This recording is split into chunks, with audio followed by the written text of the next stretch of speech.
Olá, amigos refrigeristas, mais um vídeo.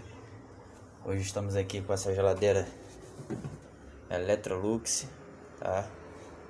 Modelo DF36X.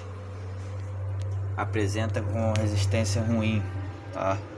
O teste para resistência, o melhor teste é esse, ó. Põe em escala de amperagem, o amperímetro, e coloca nos dois polos, fase neutro direto, e liga na tomadinha.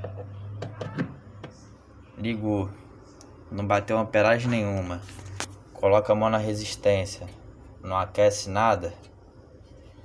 Eu não preciso nem dizer o que é, né? Aqueles que puderem se inscrever no meu canal aí e me ajudar, eu agradeço.